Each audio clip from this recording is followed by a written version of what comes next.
और कानून की परिभाषा लिखने वाला भी था। ऐसे सम्मानित हमारे अध्यक्ष कुलदीप सिंह पठानिया जी, जिन्होंने नया इतिहास लिखा, जो इतिहास के पन्नों पर छप चुका है। आने वाले भविष्य की पीढ़ी को जब इतिहास के पन्ने पलट कर देखे। इंदिरा गांधी प्यारी बहना सुख सम्मान निधि योजना महिलाओं के लिए लाई सौगात।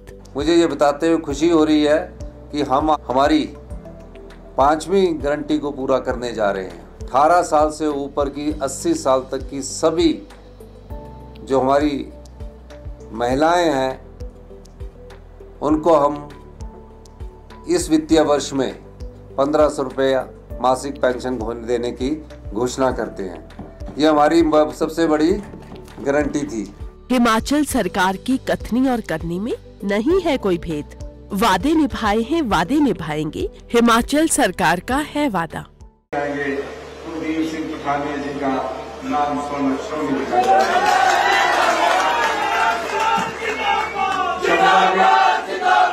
चंबा के मेरे साथी विधायक नीरज नैयर जी, मनिंदर राजन जी जो इंदौरा से विधायक है, मैं अभी वहां भी जनसभा को संबोधित करके आ रहा हूं।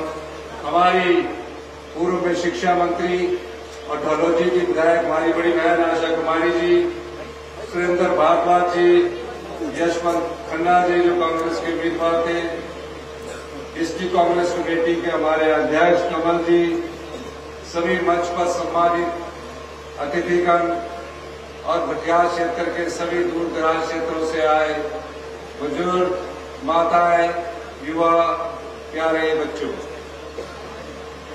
15 महीने पहले आज के दिन ही मैंने मुख्यमंत्री पद की शपथ ली थी। मुझे पूरे 15 महीने हो गए। आज का दिन 15 महीने का पहला दिन। इतिहास ने करवट बदली और कांग्रेस पार्टी ने एक ऐसे व्यक्ति को मुख्यमंत्री का पद सौंपा जिसके परिवार से कोई राजनीतिक जीवन में कभी ये कल्पना भी नहीं कर सकता था। एक आम परिवार से उठकर, आप लोगों के परिवार से उठकर, जहां जिनकी माता भी खेती करती है, उसको मुख्यमंत्री बनने का मौका मिला। और मुख्यमंत्री बनने के बाद मेरे मन में हमेशा से एक इच्छा रही कि जितने भी हमारे लोग हैं हिमाचल प्रदेश में, हमारे समाज के जो भी लोग हैं, उनकी कैसे सेवा की जाए। मुख्यमंत्री बनने के बाद एक रिवाज होता है कि सचिवालय में जाकर जितने भी अधिकारी होते हैं, सचिवालय के कर्मचारी होते हैं, वो सब एक बैठक करते हैं। शपथ लेने के बाद अपनी पूजनीय माता जी के साथ गले मिलने के बाद, जो कि सिर्फ 5 कक्षा पढ़ी हुई थी, हमें आशीर्वाद देती है, कहती है कि बेटा आपने समाज के सभी लोगों की सेवा करनी है। मैं उसके बाद मैं बालिका आश्रम गया, उन प्यारी बेटियों से मिला जिन्होंने अपनी माता को खोया, अपने पिता को खोया। उनका दर्द समझा। मैंने देखा उनके हॉस्टल में जाकर वो कैसे रहती है। वो मन में अपने भाव छुपा रखी थी, उस भाव को मैंने पढ़ा। अभी मैं सचिवालय की दहलीज पर कदम भी नहीं रखे, मेरे मन में एक सोच आई कि जो बेटियां और जो बेटे अपनी माता को खो चुके हैं, अपने पिता को खो चुके हैं, उनके लिए हमें कुछ करना है। और हमने उस सोच से आगे बढ़ना शुरू किया। धीरे धीरे मेरे दिमाग में एक सोच बनी कि हम अपने बच्चे को किस तरह पालते हैं। जिस तरह हम अपने बच्चों को पालते हैं, उसी तरह का प्यार इन बच्चों को मिलना चाहिए जो अपनी माता को खो चुके हैं, अपने पिता को खो चुके हैं। ये सोच विकसित हुई, कानून के बारे में विचार किया गया और अक्टूबर में हिमाचल प्रदेश हिंदुस्तान का पहला ऐसा राज्य बना जहां अनाथ बच्चों को सरकार ने चिल्ड्रन ऑफ द स्टेट राज्य के बच्चे घोषित किया। ये घोषणा महज कागजों में न रह जाए, उसके लिए कानून में कई पन्ने लिखे गए। कहा गया जो भी बच्चा अपनी माता को खो चुका है, अपने पिता को खो चुका है, उसकी पढ़ाई का खर्चा जिस प्रकार हम अपने बच्चों की पढ़ाई का खर्चा उठाते हैं, उसी प्रकार से ये सरकार करे। हर महीने 18 साल से कम उम्र के बच्चे को 2,500 रुपया पॉकेट मनी के रूप में मिलेगा। उसकी पढ़ाई का खर्चा अगर वो हॉस्टल में रहता है और किसी अच्छे स्कूल में भी पढ़ता, सरकार उठाएगी। 18 साल के बाद बच्चा पढ़ने लिखने में तेज है, डॉक्टर बनना चाहता है, इंजीनियरिंग करना चाहता है, पीएचडी करना चाहता है, पोस्ट ग्रेजुएशन करना चाहता है। हमने कहा जिस तरह हमारा बच्चा, जैसे कि अभी हमारे कुलदीप ठाणे जी कह रहे थे कि पोस्ट ग्रेजुएशन की क्लासेस शुरू होनी चाहिए, हमने कहा जिस तरह हम अपने बच्चे का पालन पोषण करते हैं, उसी तरह इन बच्चों को किसी भी प्रकार के इंस्टीट्यूशन में जब एडमिशन मिलेगा, उसका सारा खर्चा सरकार उठाएगी, कोचिंग का भी सारा खर्चा सरकार उठाएगी। और इस प्रकार हमने उन्हें 27 साल की उम्र तक उसकी शिक्षा से संबंधित सभी खर्चा, उसके हॉस्टल से संबंधित सभी खर्चा उठाने का दायित्व हमारी सरकार ने ये पहला पुण्य का कार्य है।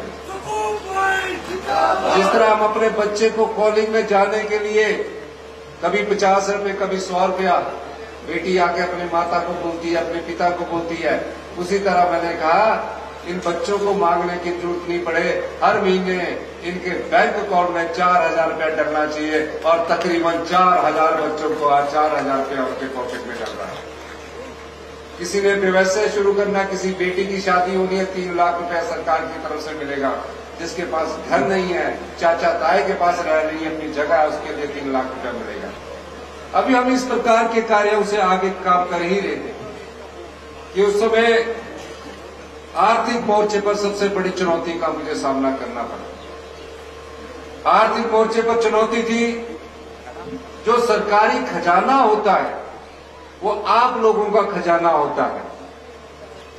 उस खजाने में सरकारी कर्मचारियों और अधिकारियों को किस प्रकार वेतन मिले, किस प्रकार दिन प्रतिदिन का खर्चा चले, उसके लिए हमारा सरकारी खजाना खत्म हो चुका था। अधिकारियों ने मेरे पास अपनी वस्तुस्थिति बताई। मैंने कहा आज तो कांग्रेस की सरकार बन गई, अगर बीजेपी की सरकार बन जाती उस समय तो आप क्या करते? उन्होंने कहा कि तब भी हम कर्जा उठाते हैं, आज भी हम कर्जा उठाते हैं। मैंने कहा अभी कुछ समय के लिए तो आप कर्जा उठाइए, लेकिन इसका मतलब ये नहीं कि हिमाचल प्रदेश कर्जे के बोझ के नीचे दबा रहे। बैठकें हुई, मैं खुद 1-1 बजे तक सभी अधिकारियों से बैठक करता रहा। जो अधिकारी 5 बजे छुट्टी करके चला जाते थे, 4 बजे छुट्टी करके चला जाते थे, सभी अधिकारी जब तक मैं ऑफिस में रहता था ये निर्देश दिए गए कि आप सब ऑफिस में रहिए। आर्थिक चुनौती को पार करने के लिए हमने दिन रात मेहनत की, हमारे मंत्रिमंडल के सदस्यों ने दिन रात मेहनत की। कैसे हम आगे बढ़े? यहां जो मेरे भाषण सुन रहे हैं, मैं सबको बताना चाहता हूं 75 लाख की हमारी जनसंख्या है, और जो बच्चा अभी 1 साल का हुआ है उनको सबको मिलाकर 1,02,000 करोड़ रुपए का कर्जा आप पर चढ़ा हुआ है। 90,000 करोड़ रुपए के कर्जे के नीचे जो प्रदेश दबा हो, 10,000 करोड़ रुपए की 6th पे कमीशन की सरकारी कर्मचारियों की देनदारियां हो, उस प्रदेश के विकास का रास्ता कैसे लिखा जाए, ये एक चुनौती थी। उस चुनौती को हमने युद्ध की तरह लड़ा और आज हम धीरे धीरे उसमें सफलता प्राप्त कर रहे हैं। जब हम इस चुनौती का सामना कर रहे थे तो हमने कोई राजनीतिक इच्छा नहीं देखी। हमने कहा 1,36,000 जो सरकारी कर्मचारी हमारे हैं, जो प्रदेश में विकास की गाथा लिख रहे हैं, उन सरकारी कर्मचारियों का बुढ़ापा कैसे सुरक्षित रहे। अगर वो एनपीएस में रहते तो किसी को 2700 रुपया पेंशन मिलती, किसी को 3200 रुपया पेंशन मिलती। अधिकारी मेरे पर दबाव डालते रहे कि हम ये नहीं कर सकते, प्रदेश पूरा कंगाल हो चुका है, आने वाले दिन में हम अगले महीने की तनख्वाह तक नहीं दे पाएंगे। मैंने हिम्मत नहीं हारी। मैंने कहा ना कोई चुनाव है आज, ना अभी चुनाव होने वाले हैं, पर जो हमने कांग्रेस पार्टी ने कहा है, इन सरकारी कर्मचारियों को हम ओल्ड पेंशन स्कीम से नवाजेंगे। अधिकारियों ने ना नुकर के बाद मैंने पहली कैबिनेट में 1,36,000 जो सरकारी कर्मचारी थे उनको ओल्ड पेंशन स्कीम से नवाजा। ये क्यों किया? क्योंकि मैं भी एक कर्मचारी का बेटा हूं, मैं दर्द जानता हूं, मैं भी एक किसान का बेटा हूं, एक आम परिवार से उठकर आज मुख्यमंत्री की कुर्सी तक पहुंचा हूं, तो दर्द भी जानता हूं, पीड़ा भी जानता हूं। फिर उसके बाद इतिहास की सबसे बड़ी आपदा आई। हम कभी कल्पना भी नहीं कर सकते थे कि हिमाचल प्रदेश में इतनी अत्यधिक बारिश होगी कि कई घर बर्बाद हो जाएंगे। मैं पूरे प्रदेश में गया, मैं अपने विधानसभा क्षेत्र नदौन में था, मुझे खबर आई कि कुल्लू में बाढ़ ने भयंकर तबाही मचाई। मैं रातों रात कुल्लू पहुंचा, वहां मैंने हाल देखा, पूरा कुल्लू जिला बेहाल था। पूरे कुल्लू जिले में ना रोशनी थी, सड़कें टूट चुकी थी, 75,000 पर्यटक हमारे फंसे हुए थे, 15,000 पर्यटकों की गाड़ी फंसी हुई थी। पूरे मंत्रिमंडल के सदस्य मेरे गए, सबकी हमने ड्यूटी लगाई। 48 घंटे के अंदर हमने बिजली दोबारा बहाल की, टेम्परेरी रास्ते जोड़े और 75,000 पर्यटकों को उनके घर सुरक्षित वापस पहुंचाया। ये सरकार की संवेदनशीलता थी। फिर बात आई 14 अगस्त को, पता लगा पूरे हिमाचल प्रदेश में आजादी के एक दिन पहले बारिश ने भारी तबाही की है। कई घर बह गए, कई लोग हमें छोड़कर चले गए। एक ही दिन में भारी बारिश के कारण इतिहास की सबसे बड़ी 51 मौतें हुई।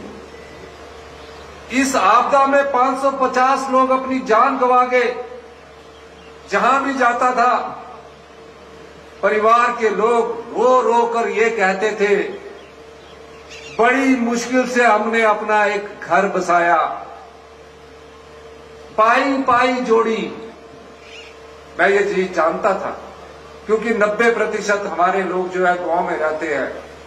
सच में पाई पाई जोड़कर एक पक्का घर बनता है, और जब वो पक्का घर एक रात जब उसमें परिवार सोया हो और पता लगे कि अत्यधिक बारिश ने उस घर को भागकर ले जाना है, फटाफट अपने परिवार के साथ अपनी जान बचाई।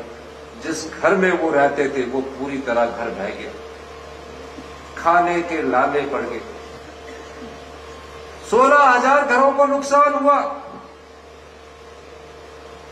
परिवार में छोटे छोटे बच्चे थे जो रो रो के कह रहे थे कि अब हमारी पढ़ाई का हाल क्या होगा। कई माताएं, बुजुर्ग माताएं हमारे कंधे पर रो रो के कह रही थी कि बेटा बड़ी मुश्किल से घर बनाया, अब कैसे हम रहेंगे, कैसे गुजारा करेंगे। मैंने फैसला किया कि गांव में रहने वाला जो परिवार है वो तम्बू में नहीं रहेगा, कहीं भी किराए के मकान पर रहेगा, और किराया भी हम 5,000 रुपया पर परिवार देंगे। जो शहर में रहने वाले लोग थे उनके लिए 10,000 किया, और 31 मार्च 2024 तक सभी सुविधाएं फ्री दी। हम केंद्र सरकार से अनुरोध करते रहे कि आपदा आई है, हमारे जीवन काल में तो ऐसी कभी आपदा नहीं आई है। 16,000 घर तबाह हो गए, 16,000 परिवार सड़कों पर आ गए।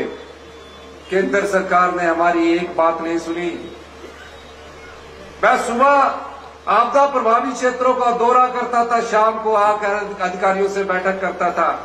अधिकारी रोना रोते थे, पैसा नहीं है। मैंने कहा इन 16,000 परिवारों को बसाना है। मैं दर्द जानता हूं क्योंकि मैं उन परिवारों के बीच से उठकर मुख्यमंत्री बना हूं। वो कहा कि हम कानून नहीं बदल सकते, हम नियम नहीं बदल सकते। मैंने उस कानून की किताब को अपने पास लाकर रात को घर में पढ़ा। सुबह उठकर मैंने देखा कि कानून में लिखा है, नियमों में लिखा है कि सिर्फ पक्के मकान को सिर्फ 1.5 लाख रुपया मिलेगा। मैंने अधिकारियों को कहा कि इस नियम के तहत इसको इनका जो मुआवजा बढ़ाना पड़ेगा। और देखिए, हमने उन 16,000 आपदा प्रभावित परिवारों के लिए कानून बदल दिया, नियम बदल दिया, और जो सहायता आज भी केंद्र सरकार से 1.5 लाख रुपए की है उसको सीधा बढ़ाकर 7 लाख रुपए कर दिया ताकि वो घर दोबारा बन सके। यह संवेदनशीलता हमारे दिल में थी। केंद्र सरकार ने कोई मदद नहीं की। 4500 करोड़ रुपए का पैकेज हमने आपदा प्रभावित परिवारों के लिए दिया।